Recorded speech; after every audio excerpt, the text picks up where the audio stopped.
বাংলাদেশের গ্রামীণ রান্নাগুলোতে মিশে আছে শত বছরের ঐতিহ্য এবং মাটির স্বাদ।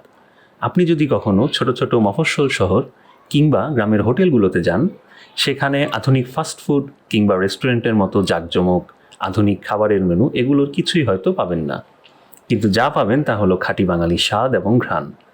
আজকের রেসিপিতে থাকছে গ্রামেগঞ্জের হোটেলগুলোর স্বাদে ঐতিহ্যবাহী রান্না আলু দিয়ে গরুর মাংসের ঝোল। চলুন দেরি না করে রান্নার মূল পর্বে যাওয়া যাক।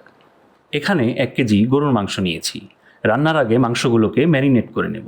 ম্যারিনেশনের জন্য প্রথমেই গুঁড়ো মশলা দিচ্ছি। লাগছে 2 চা চামচ মরিচ গুঁড়ো, 1.5 চা চামচ হলুদ গুঁড়ো, 2 চা চামচ ধনে গুঁড়ো, 2 টেবিল চামচ আদা রসুন বাটা। দিয়ে দিচ্ছি গরম মশলা বাটা। এখানে যে মশলাগুলো আমরা বেটে নিয়েছি তার পরিমাণগুলো আপনারা স্ক্রিনে দেখতে পাচ্ছেন। আপনারা গরম মশলা গুঁড়োও ব্যবহার করতে পারবেন। সেক্ষেত্রে গুঁড়া মশলা পানির সাথে মিশিয়ে পেস্ট তৈরি করে তারপর ব্যবহার করবেন। দিচ্ছি 1 টেবিল চামচ জিরে বাটা। এখানেও যদি জিরে গুঁড়ো ব্যবহার করতে চান, সেক্ষেত্রে আগের মতোই পানির সাথে মিশিয়ে পেস্ট তৈরি করে তারপর ব্যবহার করবেন। তবে ট্রাই করবেন পুরো রান্নাটায় বাটা মশলা ব্যবহার করতে, এতে রান্নার টেস্ট এবং ফ্লেভার দুটোই ভালো আসে। এবার ভালোভাবে মাখিয়ে একটি ঢাকনা দিয়ে ঢেকে রেখে দেব 30 মিনিট।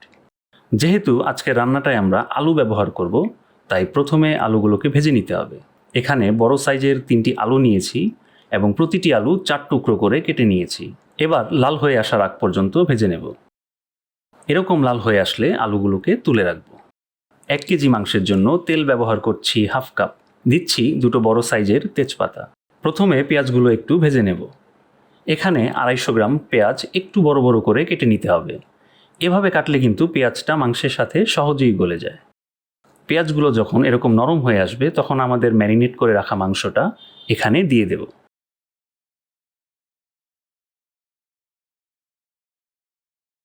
দিচ্ছি স্বাদমতো লবণ। ভালোভাবে নাড়িয়ে 10 মিনিটের জন্য ঢাকা দিয়ে দেব। এ পর্যায়ে আমরা এক্সট্রা কোনো পানি ব্যবহার করিনি। মাংস থেকে যে পানিটা বের হবে তা দিয়েই আগে ভালো করে কষিয়ে নিতে হবে। মাংস থেকে অলরেডি অনেকটাই পানি বের হয়ে এসেছে।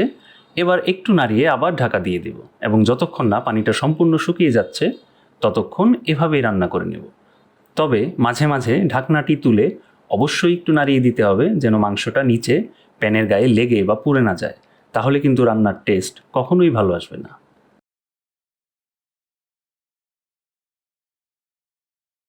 15 থেকে 20 মিনিট রান্না করার পর দেখতে পাচ্ছেন মাংসের পানিটা সম্পূর্ণ শুকিয়ে গেছে এবং তেলটা মশলার উপর ভেসে উঠেছে। আমরা অফ ক্যামেরায় আরও 2 থেকে 3 বার নাড়িয়ে দিয়েছি। এবার আমরা বেশ খানিকটা গরম পানি দিয়ে দিচ্ছি। পানিটা একটু বেশি করে দিচ্ছি, যেহেতু আমরা এই রান্নাটায় ঝোল বেশি রাখবো। আর অবশ্যই এখানে গরম পানি নিতে হবে, কোনোভাবেই কিন্তু এটি স্কিপ করা যাবে না। ভেজে রাখা আলুগুলো দিয়ে দিচ্ছি। এবার চুলার আঁচ মিডিয়ামে রেখে মাংসটা আরও 20 মিনিটের মতো রান্না করে নেব। ফিরে এলাম 20 মিনিট পর। দেখতেই পাচ্ছেন আমাদের রান্নাটা একদম কমপ্লিট। খুব সুন্দর এবং লোভনীয় একটা মাংসের ঝোল তৈরি হয়েছে। এবার শুধু গরম গরম পরিবেশনের পালা। তো বন্ধুরা, দেখতেই পাচ্ছেন কত সহজে সম্পূর্ণ ঘরে থাকা উপকরণেই এই রান্নাটি করে নেওয়া যায়। ছুটির দিন হোক কিংবা একটু অবসর, গরম গরম ভাজা পরোটা অথবা সাদা ভাতের সাথে মন চাইলে এরকম মাংসের ঝোল তৈরি করে ফেলুন ঝটপট এবং পরিবারের সবাইকে নিয়ে উপভোগ করুন।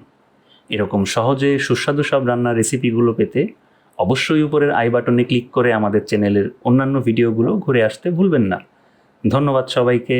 Happy cooking.